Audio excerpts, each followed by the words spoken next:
This podcast is brought to you by Carvana. Car shopping shouldn't feel like preparing for a marathon of paperwork. That's why Carvana makes buying and financing your car easy. From start to finish, search thousands of vehicles with great prices. All online, all on your time. And when you're ready, your new car shows up right at your door. It doesn't get better than that. Buy your car the easy way. On Carvana. Delivery fees may apply.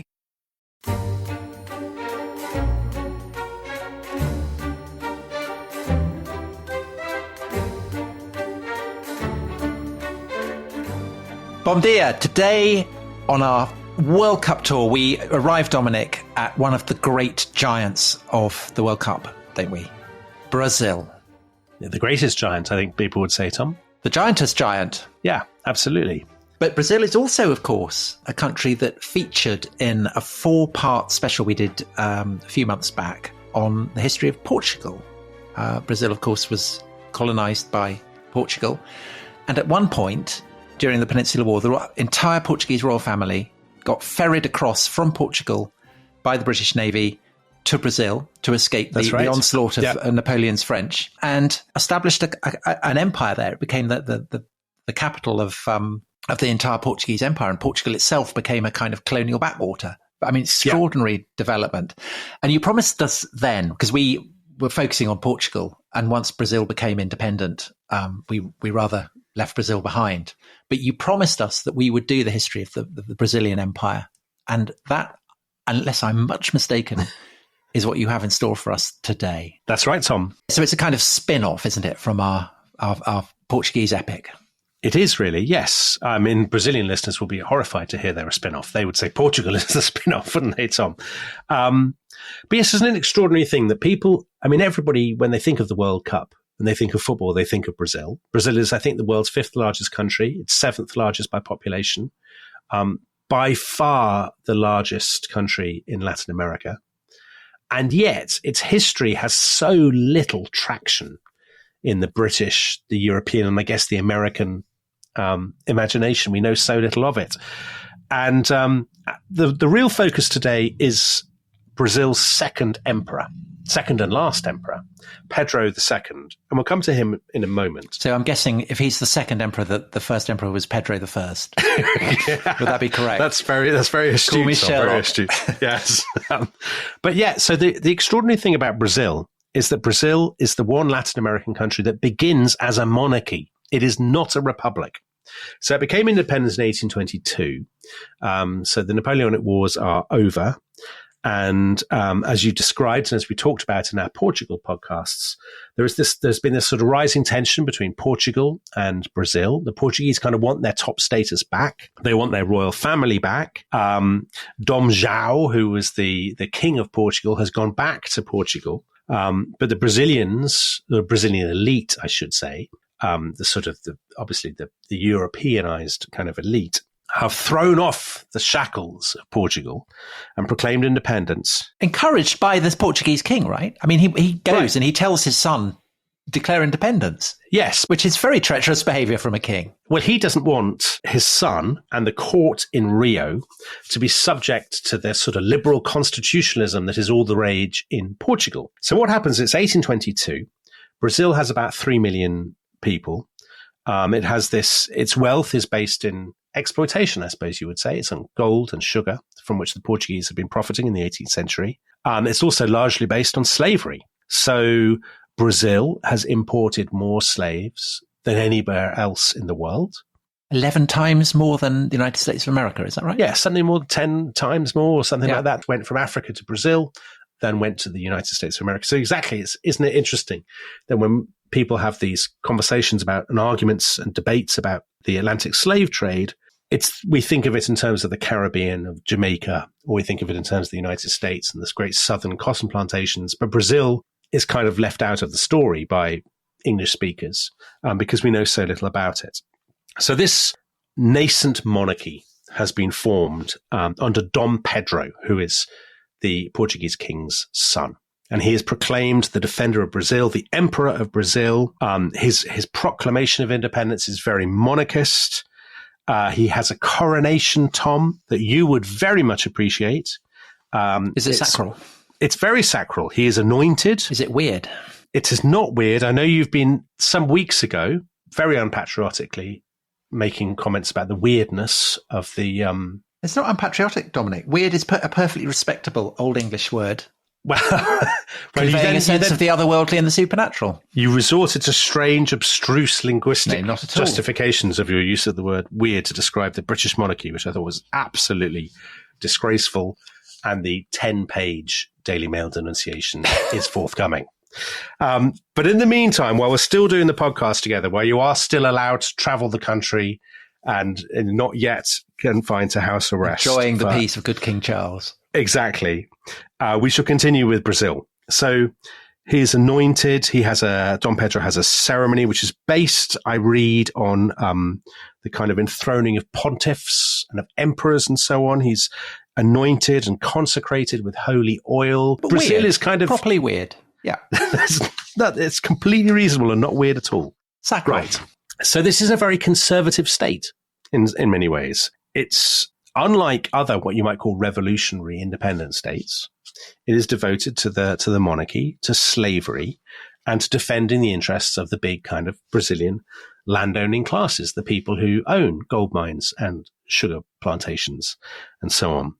And obviously that issue of slavery, because we're in the 19th century, means there is to some extent a kind of time bomb at the heart of the kind of Brazilian constitution. So about a third of the population are slaves. And in some areas, in Salvador, in the sort of northeast of Brazil, about 80% of the people in the city are slaves. Even in Rio, about 45% of the people, so about half the people there are slaves. So they are not kind of citizens. They are not members of the sort of political community of this new country. So that seems the equivalent of being, for the slave owners, to be the equivalent of camping out on the edge of a volcano. You would think so, yeah. And how can, if 80% of the population are slaves, are there revolts? There are. I mean, spoiler alert, there will be slave revolts in this podcast. Yes, exactly. But the part that the monarchy plays in this slavery question is probably not the part that anybody is going to expect who doesn't know the story already. So we'll come to that. So what they're trying to do is to create a new nation. They have a state, but they don't really have a nation. So one way of doing that, they have a new flag. The flag of Brazil, everybody kind of green and yellow. The green, interestingly, so the flag of Brazil now is not quite the same as it was in the 1820s, but it's similar. So the green represents the House of Braganza, the Portuguese royal family. I always thought it was the jungle. No. And the yellow is the Austrian imperial family. I always thought it was the gold. No. So it's real old world kind of heraldry kind of stuff. There's a diamond shape in the flag.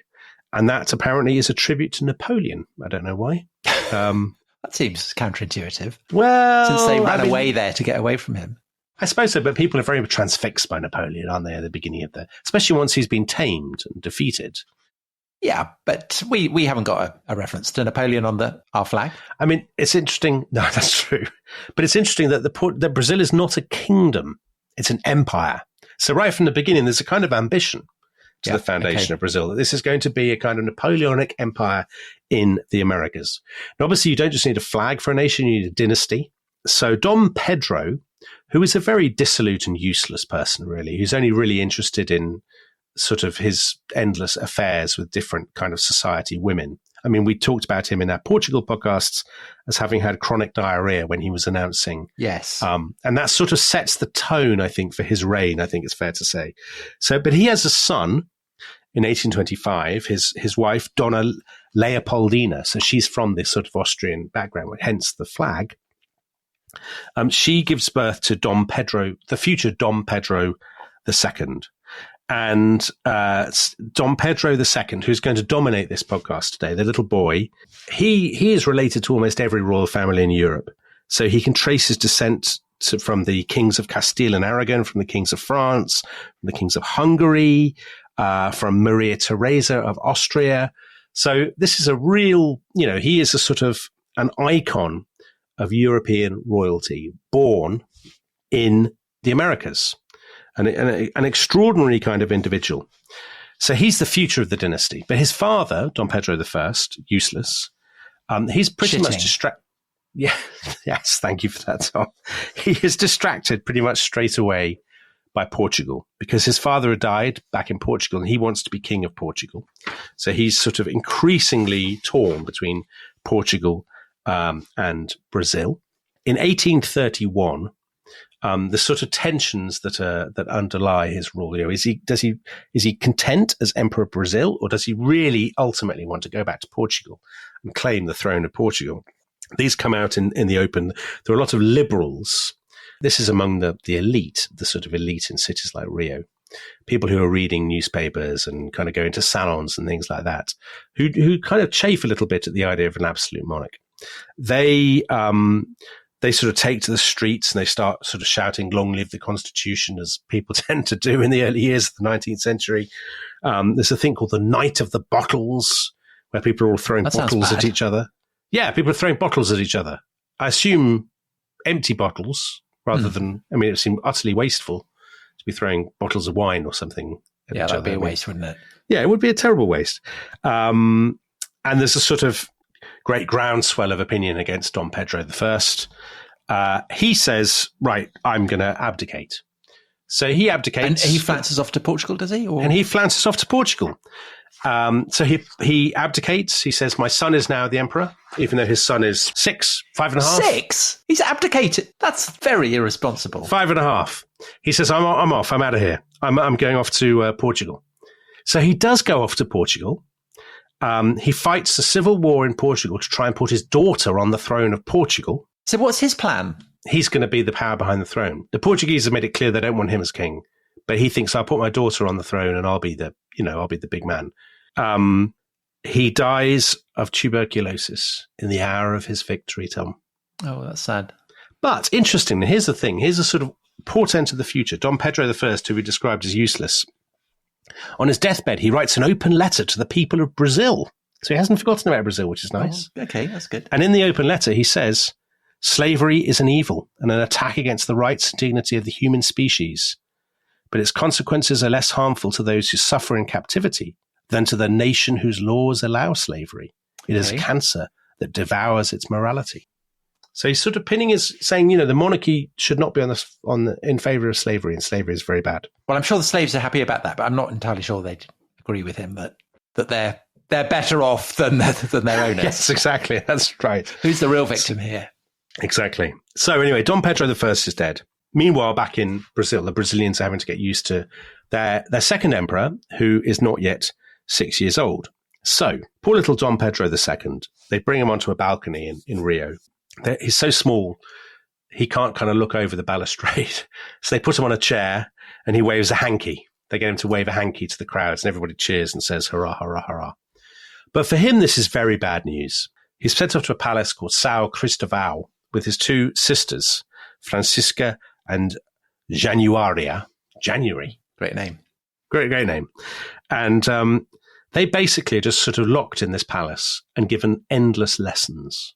Mm-hmm. So that the Brazilians think it's very important that their future emperor, well, their current emperor, I suppose. And what are they teaching him? Lepidoptery. They teach him, well, we know because we have a letter. Botany. There are very few sources, actually, Tom, on the life of poor Dom Pedro II, because he's locked in his room the whole time, so we don't really know.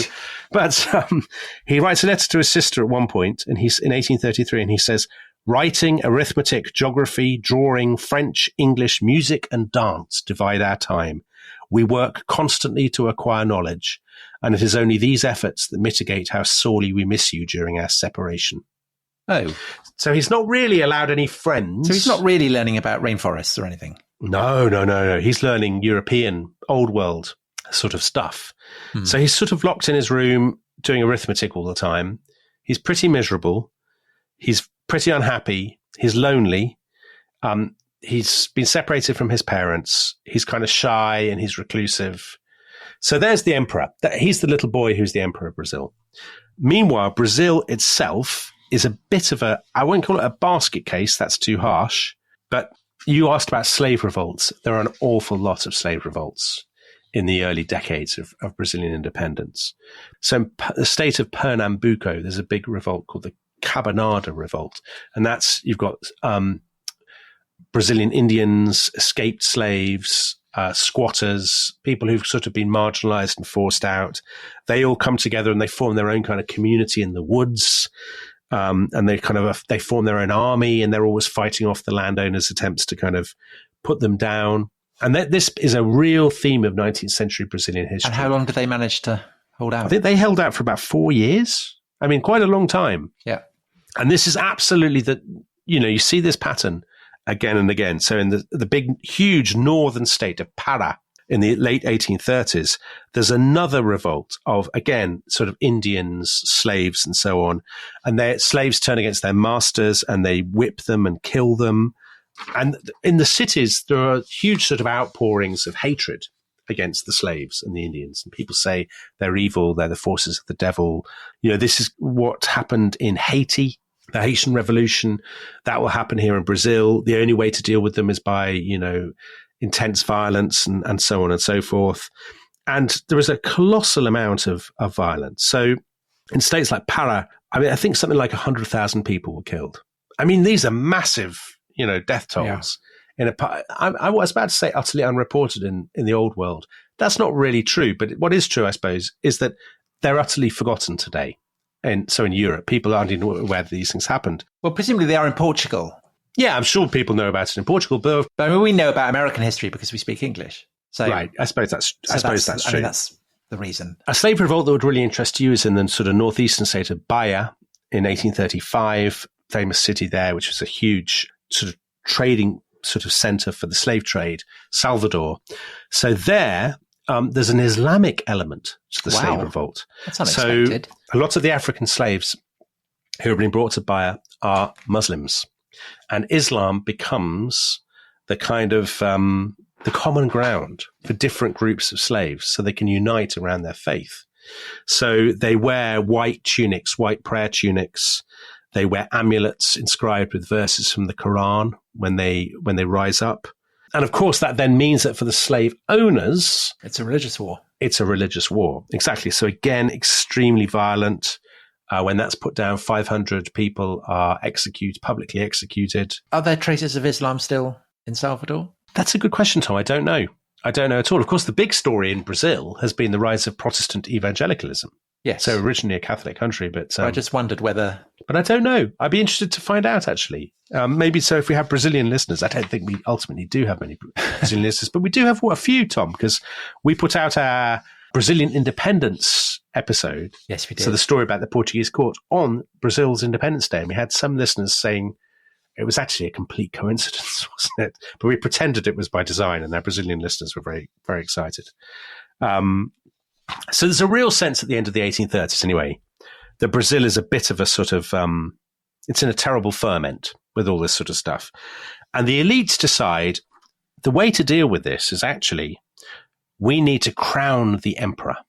Even though he's still only a teenager, if we put him in charge, he will be a figure around whom everybody can kind of rally. So it's 1841. And he is what? He's about to turn 16. And they have this huge coronation ceremony in Rio.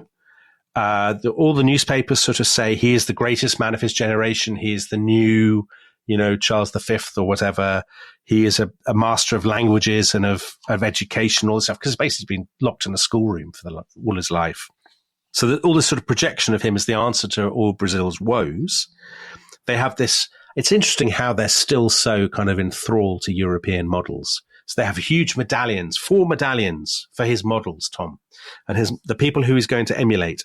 And they are Charlemagne, Francois I of France, so Henry VIII's great rival, Napoleon, and sometime friend, sometime associate of the rest is history, Peter the Great. These are the people that, what do you think of that? Well, I think there'd be a lot of roistering, but he doesn't sound the kind of roistering kind, does he? No, he's Francois Premier and Peter the Great. Both they love throwing a dwarf around and they're great smashing up a garden. Yeah, absolutely. Wheelbarrow races and all that kind of stuff. Charlemagne, he liked a hot bath and he'd hang out in the bath and chat to churchmen. So I don't know. I was about to say chatting to churchmen is his thing, isn't it? Yes. And who was the other person? Napoleon. Well, we metric know system. About Napoleon. Yeah, metric system. Is that what first comes into your mind when you think Napoleon? The metric system. What should I think of? You write for the Daily Mail. What should I? Well, but I mean, the metric system is surely the greatest of Napoleon's horrors. Evil. Yeah. Tom, you're talking to a man who once wrote a column saying that the adoption of decimal currency was the moment Britain lost its national soul. So okay. Well, I can see why that's a shadow hanging over you. All right. So, to what extent does he live up to these 4 role models? Do you know what? He doesn't do too badly. Now, there is one. He needs a wife. Because he's not a milksop. Not a total milk. No. Well, you shall discover that he's not a total milksop. They bring over a wife for him 2 years after he's been crowned. She's Princess Teresa Maria Cristina of the Two Sicilies. Great stuff. She comes over. He's been told, it's very Anne of Cleves. He has been told she's an absolute beauty. You know, God, you're going to be over the moon. You can't wait. She arrives. She's quite short. She's quite large, and she's lame. And it is said that he composed himself. He was sufficiently composed not to disgrace himself when she was brought in, but when she went out again, he burst into tears. Oh, and sad for both of them. And his sort of major domo embraced him and kind of consoled him and said, "Remember the dignity of your position. Do your duty, my child." And does he? And he did do his duty, actually. So he did do his duty. He's very unlucky because all his sons died very young. But he was left with an heir, a daughter called Isabel, who we will come to later on. So Dom Pedro II, he's a kind of constitutional monarch. He's got more power than in Britain, but obviously he's not got the power of a Tsar or sort of Louis the 14th or something like that. I suppose the big sort of pressure is this issue of slavery. So just to give you a sense of slavery in Brazil, slavery is so embedded in the Brazilian social structure that Rio de Janeiro in, let's say, 1850, has more slaves than any city supposedly since the end of the Roman Empire. That's an amazing statistic. That is an amazing fact.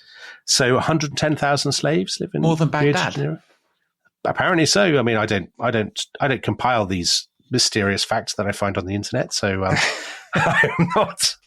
I think actually I read this. There's a brilliant book called Brazil, a Biography by Eloisa Starling and Lilia Moritz Schwartz, which I talked about in our Portuguese episodes. It's the definitive English language history, I think, of Brazil, a sort of academic history of Brazil.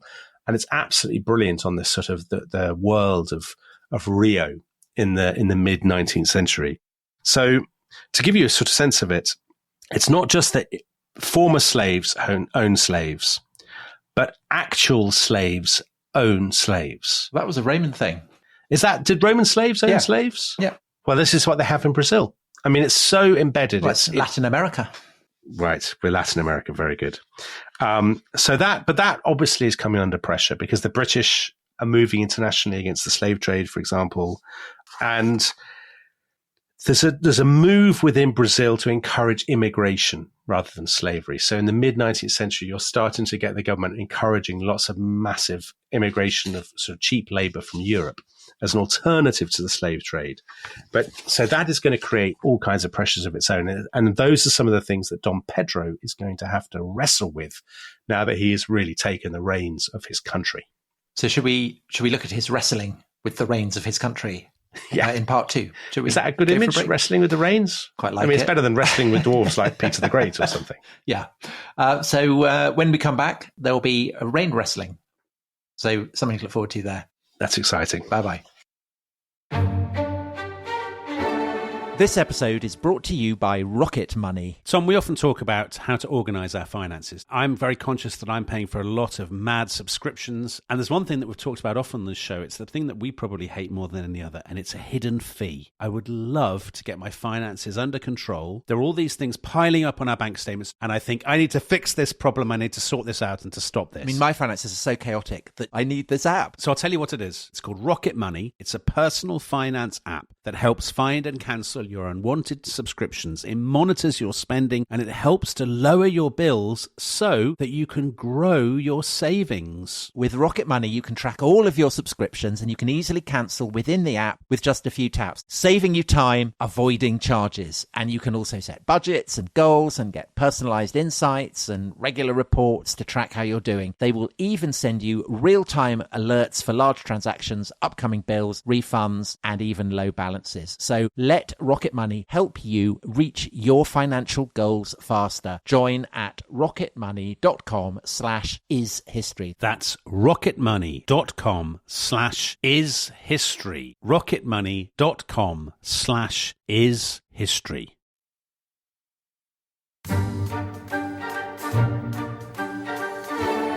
Hello, welcome back to our Brazil special. We're looking at the reign of Emperor Pedro II of Brazil. And Dominic, in the first part, we briefly, you touched on a slave revolt in Salvador in North Brazil, where lots of the slaves were Muslim. And I asked you, does Islam still have much of a presence in Brazil? And during the break, I went to the Bodleian and I checked. And do you know, out of a population of 191 million, yeah, the total number of Muslims in Brazil, 35,000. Crikey. So very, very small, under 1%. Tiny. Yeah, really tiny. And apparently the Muslims that took part in the slave revolts were very aggressively proselytized. So they were essentially forcibly converted to Catholicism. And so crikey. So the trace elements of Islam were wiped out. And the Muslims now are basically immigrants from Lebanon and Syria. Yeah. So that tells you something about the violence of the system, right? That they're able to suppress the slaves' religions so completely. Yeah, so Pedro II, he what he really wants to do is to create a unique Brazilian national culture. And it's under his aegis that he encourages all kinds of Brazilian writers and painters and so on to create a kind of idea of Brazilianness. And what it's going to be is slavery is not part of the story at all. So what he does is he kind of creates this idea of a specifically kind of tropical culture full of images of Indians and things and of the Portuguese, but the slaves are almost entirely absent. So paintings, they do lots of landscapes and lots of kind of very romantic. And is it now that they're starting to wake up to the grandeur of the natural world on their doorstep? Yes. So the natural world is, you asked at the beginning about him and the natural world, and the natural world is very much his thing. So now they get into jaguars and things. Exactly. So the imagery is all kind of, exotic fruits and exotic beasts. You see these in lots of Brazilian kind of landscape paintings. He himself, he's very much a sort of bookish person. So he starts to learn. He loves languages. He's kind of like sort of J.R.R. Tolkien figure, studying lots of languages. Finnish grammars. But he's not studying Finnish grammars. He's studying Tupi and Guarani. So indigenous Indian, Brazilian Indian languages, which other people in the elite regard with scorn. But the emperor is really interested in all this sort of stuff. He finances all kinds of research projects. He brings over German botanists and sort of Swedish naturalists and mineralogists and linguists and geologists from all over Europe. And he basically pays for them to come to Brazil and to produce these beautifully illustrated. But he's not. So this isn't something completely new, is it? Because there's that the very famous and beautiful library that burnt down, I think, 4 years ago, something like that, which I think dates to the kind of the early years of the arrival of the Portuguese royal family in Brazil. They have beautiful libraries in Portugal, actually, Tom. Amazing. Yeah, so that's very much in the tradition. Yeah, and it was I think it's where the Brazilian emperors stayed. So that tradition of that library and that kind of tradition of scholarship and interest in the natural world, to a degree, is something that he must be picking up on from that. Oh, absolutely. And I think what's really interesting is that what he's trying to do is he trying to reproduce the old world in the new? I mean, not quite. He's giving it this spin, this sort of tropical culture and this tropical monarchy. But he's obviously very, it's very important to Dom Pedro II that he creates a Brazilian culture that people will consider alongside, Portuguese, Spanish, French, German, Italian culture or whatever, that it's part of the same kind of continuum, I guess. And science, he's absolutely passionate about science. He's the first Brazilian photographer because he acquires a kind of very early daguerreotype camera in 1840. He sets up a photo laboratory in his palace in São Cristóvão. He also has a chemistry laboratory and a physics laboratory. He has an astronomical observatory. He has a saying that he likes to bring out and bore his courtiers with. He says, "La science, c'est moi." Well, Dominic, I'm just reading in the Bodleian that apparently there was a meteorite that landed in the Badlands, and he sent an expedition to try and find it. That's exactly the kind of thing he did. It was a 5 metric ton space rock. Wow! Did they get it? So it landed in 1784, and so when Pedro II learned about the meteorite, he organised a commission of engineers to relocate it to Rio, and the trek lasted 126 days. And it was taken to the National Museum, the one with the library. So Crikey. There you go.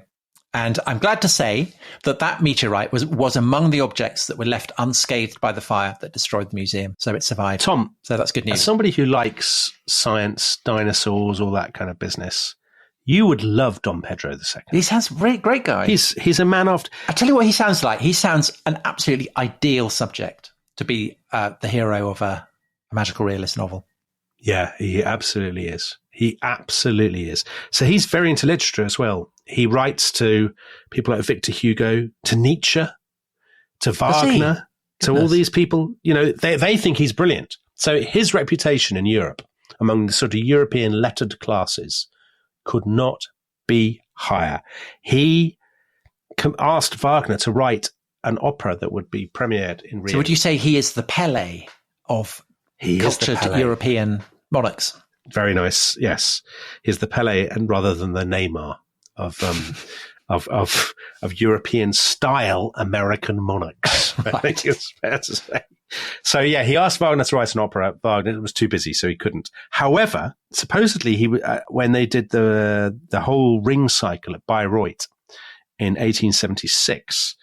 Dom Pedro II was present. We shall come on to his European travels in due course. And he sat next to the new Emperor of Germany at the premiere. So this is not the Kaiser, Tom, friend of the rest is history, great yachting enthusiast and shoe wearer. It's his grandfather, Kaiser Wilhelm I. And Dom Pedro ruins the opera for everybody by constantly saying to all the other bigwigs, he says, "Oh, I'm very familiar with this music. This is the first time you've heard it, but I know it by heart. I know all about this. You don't need to tell me anything about Wagner. I know Wagner. I love Wagner. Wagner's my friend," and all this kind of thing. Yeah. Which drives everybody else completely mad. So, in other words, his reputation is sky high. Brazil itself, they fight a terrible, incredibly bloody war called the War of the Triple Alliance in Paraguay in the 1860s, which, apart from being bloody, it's very useful for Brazil because it creates this sort of image of Brazilian nationalism and of the sort of united fatherland and all this sort of stuff.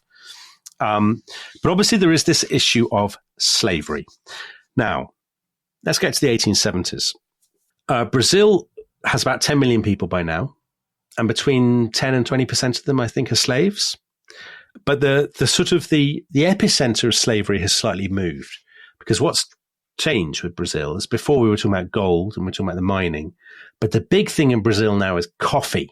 So coffee is produced in the south of Brazil, and that's where the sort of the epicenter of slavery has moved to. The big landowners are based in the south around Rio and Sao Paulo, and in the big sort of the 4 southernmost provinces, about just under 2/3 of the population are slaves. Now, the emperor himself, Dom Pedro II, personally, is not in favor of slavery at all. He never bought slaves. He inherited 40 slaves, and he set them all free as soon as he could. He would often write to friends, and he would say he doesn't like slavery. Slavery is a terrible curse on my nation, he would say. But he was always inhibited from moving against it because he's worried about alienating the elite. He thinks the elite who own the slaves, he depends on them for his power. So Brazil is sort of slowly beginning to change. So they do things like there's a law of free birth in 1871, which is that basically all children of slaves will be freed. They have to stay with their mothers until they're 8. And then their owners, the mother's owner, can choose between being compensated by the state then and there, and the child is set free at the age of 8, or they can continue to use the child's services until the child turns 21. So this is hardly, kind of overnight abolition. But even so, it begins to alienate the big kind of coffee elites, the slave owners, because they start to think, well, if the government can do this, the monarch is not to be trusted. The monarch is going to end up abolishing slavery completely. This is all a very bad thing. So what you get in the 1870s is something that I think a lot of listeners may find a bit weird, which is that the what you'd call the kind of liberal elite, i.e. the people who read newspapers, who go to the opera, who, are sophisticated, people of the world, people who are well-traveled. These people start to flirt with republicanism and become interested in republicanism because they equate republicanism with the defense of slavery. So in other words, something that you might think of as very progressive becomes identified with a cause that could hardly be more reactionary. So there's this sort of sense in the 1870s that for all his amazing scientific stuff, interfering with meteorites, sourcing it, yeah, being a fan of Wagner, all this kind of stuff, that the emperor is losing support among the very people that he really most needs to keep his regime going. But do the slaves not love him? Well, yeah, the slaves do quite, as we'll discover, the slaves do quite like the emperor because they see him as the sort of face of the abolitionist movement, which is perhaps a slight misreading of it because he doesn't really do that much to encourage abolition. But so you start to get mockery of Pedro II. People, they have some very strange names for him, actually. His opponents call him Pedro Banana. Why? Seems very harsh. Well, they say his head is very long. He has a very long head. He looks like a banana. Right, okay. Maybe his sort of Habsburg blood or something like that. Yeah. They also call him they used to call Pericles the squid. The squid. They also call him Pedro the cashew. Would you rather be a cashew or a banana, Tom? I think cashew. I think a cashew as well. I think I'd much rather be likened to a cashew. I think a banana is just undecorous, isn't it? Yeah. If you're going to be likened to a fruit of any kind. Louis Philippe in France was likened to a pear. Yeah. And Chiang Kai-shek was likened to a peanut, wasn't he? Was he? By General Sitwell. Oh, yes, of course he was. Yes, he used to call him a peanut. Yeah. So there's a whole podcast to be done about emperors and nuts. Fruit and nut-based abuse is it's a real theme there that we can perhaps run with a bit later on. It definitely is. Yeah. So the elites, the sort of liberal elites, think that Dom Pedro is unsound on slavery. They also think he's unsound on travel. Because in the 1870s, he starts to go traveling a lot, and they think this is very bad and very unpatriotic, and he should be more interested in Brazil. But he keeps sort of going for these jaunts around Europe. So he goes to America. So, Tom, would you believe he is the first ruling monarch to set foot in the United States? But not the first to set foot in North America, because Maximilian of Mexico, who we did a whole episode on, didn't we? We did. So when Ulysses S. Grant opens the World's Fair in Philadelphia in 1876, Dom Pedro II is standing by his side. I mean, the World's Fair, he loves all that. Science, machines, displays of botany. International travel, exactly. He goes to visit Alexander Graham Bell and allows him to test his first telephone, which is very nice.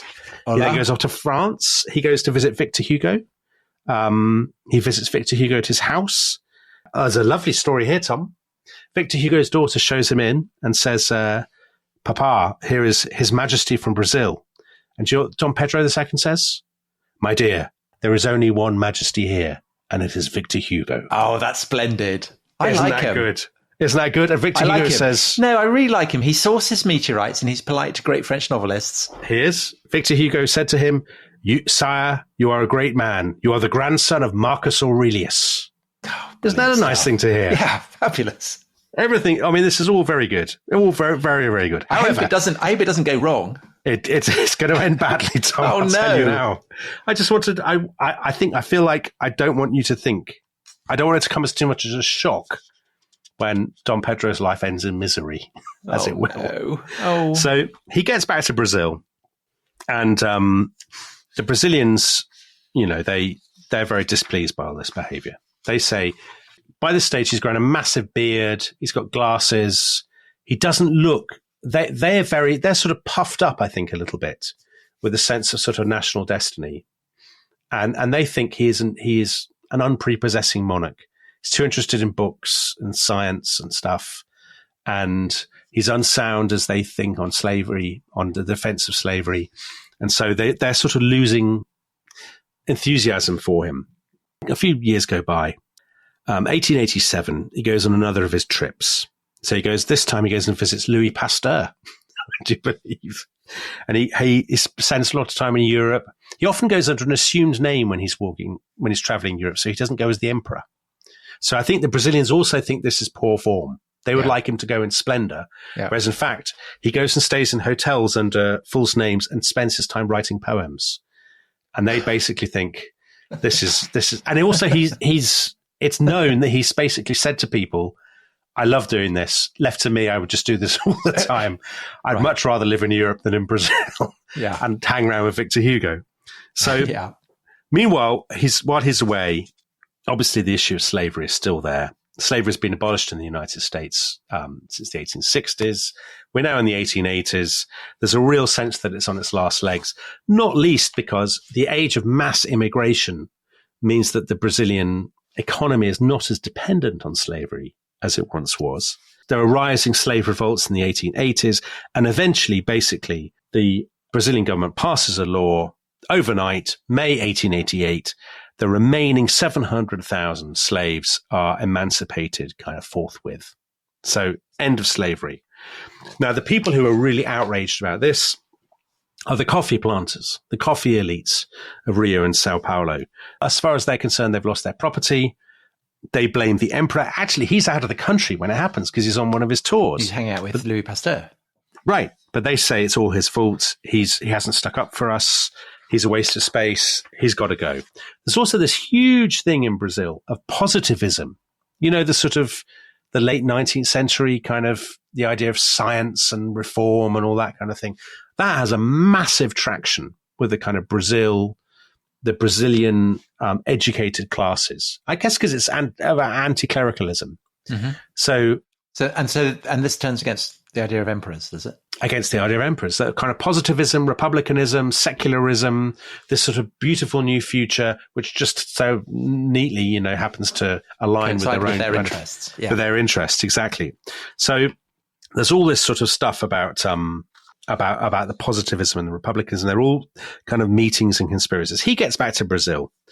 And in 1889, and the 9th of November, 1889, he has a ball called the Ball on Fiscal Island. So this is a particular island. And he goes, it's basically to welcome the Chilean Navy who are visiting Brazil. And he goes to this ball, and there are all kinds of rumors going around the city about this ball, that there are orgies happening, that he hasn't invited sufficient numbers of bigwigs, of sort of liberal-minded bigwigs and so on. And while he's at the ball, the sort of Republican agitators have a meeting with officers in the Brazilian army. The Brazilian army, and this is a very bizarre thing to say about an army, the Brazilian army is a hotbed of positivism, Tom. The officers like nothing better than of an evening chatting about positivist ideas they've got from Europe. So they basically, a whole load of young officers go to this old marshal who's called Deodoro de Fonseca. They go to his house and they say, you know, in the cause of positivism and of Brazil, it's time to get rid of the emperor. This old fool is at his party. We should move against him. The marshal, Deodoro de Fonseca, he sort of drags his heels a bit, but eventually he agrees to do it. So 5 days later, on the 14th of November, he rides to the army headquarters. It's all a bit confused. He proclaims this coup against the emperor with the words, "Long live His Majesty the Emperor, the imperial family, and the army," which is obviously not the ideal launch for a Republican coup. But nevertheless, he says the government's got to go. We have a new regime and all this kind of stuff. The emperor is up in his palace and he's sort of, you know, thinking about meteorites. Exactly. Yeah. He gets a telegram from the center of Rio saying there's been some kind of coup. And he says to his wife, "Oh, it's fine." He says, "I'll go down to Rio, but when I arrive there, it'll all be over. It's just a storm in a teacup." He travels by train And on the train, Tom, you'll be delighted to hear, he spends his time on the train. He takes it so seriously. He spends his time reading the latest scientific periodicals. So he gets to the center of Rio, and various sort of marquises and stuff present themselves, and they say, should we raise troops to suppress this coup? The emperor says, no, I know this is nothing. I know the people of Brazil. This is absolutely nothing. Then eventually a load of officers pitch up at the palace. So we're on the 16th of November, and they say, actually, it is something. We've decided that you and the rest of the imperial family should be banished. Now, this is by no means, we're talking about quite small groups of people. This is by no means a mass uprising. It's not like this isn't the French Revolution. There are no kind of great mobs pouring through the streets because the emperor is actually pretty popular. But the emperor, I think partly because there's part of him that thinks this basically means a lot of time I can spend with Louis Pasteur. When they tell him this, he says, if it is so, then this will be my retirement. I've worked hard and I'm tired. It is time to go and rest.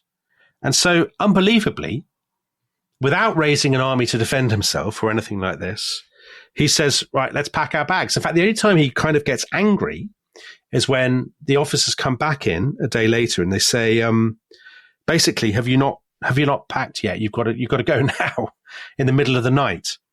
And the emperor is very cross, and he shouts at them and he says, I am not an escaped slave. I will not leave in the middle of the night. And then he shouts, all of you are mad. But then he packs his bags anyway and he gets on the boat and off he goes to Europe. And that's basically the end of him. And that's it. So he doesn't come to a terrible end. Actually, it's quite a happy story because he said he wanted, he was. I think it's a disappointing end, Tom. He'd been good for Brazil. I thought he was going to have a horrible end in a dungeon or something. Like no, he doesn't have an end in a dungeon. I'm happy about that. And what happens to his daughter? Well, she goes with him. Actually, she never wanted to be empress. And he didn't even want her to be empress either. Then. This is a happy story. Except he doesn't live very well. We'll come on to what happens to him. So this is 1889. I'll quote a Brazilian writer about what happened next to Brazil. So in the century after they got rid of Emperor Dom Pedro II, the Brazilian Republic had 12 states of emergency, 17 institutional acts. The National Congress dissolved 6 times, 19 military revolutions, 2 presidential resignations, 3 presidents prevented from assuming office, 4 presidents deposed, 7 different constitutions, 4 dictatorships, and 9 authoritarian governments. So I think it's fair to say Dom Pedro II was a relative oasis of stability. And in fact, you are asking about the slaves and what the slaves thought of him. He was very popular among Brazil's kind of African population and Indian population. Exactly. So we did a podcast, what seems like an eternity ago, about weird wars. And one of the weird wars, one of my choices was a war called the War of Canudos in the 1890s, written about in a brilliant book called The War at the End of the World by Mario Vargas Llosa, the Peruvian novelist. And this was there was a guy called Antonio the Counselor who led this kind of weird kind of religious commune. And that appealed to former slaves. And there were thousands of them. And they fought this war in which 30,000 people died against the Brazilian government. And part of the appeal of his kind of commune and his millenarian religious movement was that an emperor, a king, would return. So it was a combination of Dom Pedro II and the lost king of Portugal, Dom Sebastião, from the 16th century. And this side, Dom Pedro II lived on in the memory of lots of Brazilians as this kind of Enlightenment paragon. King over the water. Yeah, the king over the water who had presided over abolition. So what happened to him? So he went off to Europe.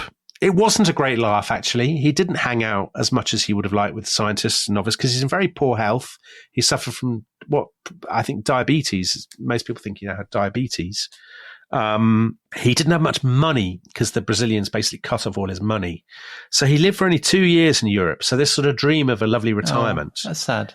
However, when he died in Paris, which he loved, of pneumonia in December 1891, the French, they're very good with dead monarchs, Tom. Aren't they, the French? President Macron absolutely distinguished himself. Yes, he did. Not always a friend of the rest is history. Yeah. But he distinguished himself with his reaction to the death of the Queen. So the French stage a state funeral for Dom Pedro II, where his coffin was escorted by 30,000 French troops. 30,000! Goodness. And 300,000 people stood in the pouring rain to see it go. Well, the French do love a monarch, don't they? They love this. There are hundreds of wreaths And the message on the wreath that stands out, there was one wreath that just said simply, "From a Brazilian black on behalf of his race." Wow. Which sort of tells you about how. So then his coffin was taken by train to Portugal, and he was buried alongside the other Braganza monarchs. Because he didn't go back to Brazil. To Brazil. But interestingly, he is pretty much regarded, I think, by a lot of ordinary Brazilians as the greatest Brazilian. So he wins polls and things like that. Did they have an equivalent of the? I don't think they did. One that Salazar won in Portugal. We often talk about that. Did they have? I don't think they did in Brazil. I might be wrong. So there's no kind of imperial party in Brazil saying let's bring back the imperial family, bring back the emperor. But I think I think Brazil is a fascinating country. Obviously, a great footballing history, but it'd be even more fascinating if it was an empire again. Don't you think, Tom? Yeah. I mean, at the moment, I'm going to pin my colours. Can I pin my colours to the mast? Yeah. I'm not a massive admirer of Bolsonaro. No. In fact, I think I'd go as far as to say he's not a friend of the rest of his history. What about President Lula? He's got a great name. Because he was in prison, wasn't he? And now he was in prison. Of the two, I would pick Lula. I'll be honest with you. But given the choice of Lula, Bolsonaro, or Dom Pedro II, returned from the dead, an emperor with an interest in meteorites, who would you go for? I'd go for the emperor. Well, I'm a monarchy fan. An emperor who like stages operas and gives money to historical associations. I think he'd be very into dinosaurs as well. I think is he a friend of the rest of his history? I'd like to think he is. Yeah, let's enshrine him as a friend of the rest of history. Great. Okay, well that's wonderful. Our honour. Yeah, that's wonderful. I knew nothing about him at all. Nothing. So I really feel that I've educated myself here. You've gained a friend, I think it's fair to say, haven't you? I've gained knowledge and I've gained a friend. Oh, that's lovely. That is, that can't be reckoned a waste of time. So if anybody says this podcast is a waste of time, I'll be very shocked. I hope that everyone listening likewise has gained a friend, perhaps, in the form of Dom Pedro, and has maybe you learned something as I have done. So thank you all very much for listening. Thank you, Dominic, for dare I call it a tour de force? I think you should. I think I will. A tour de force. Yes. So thank you very much. Thank you all for listening, and we will be back very, very soon with more. Bye-bye. Adios.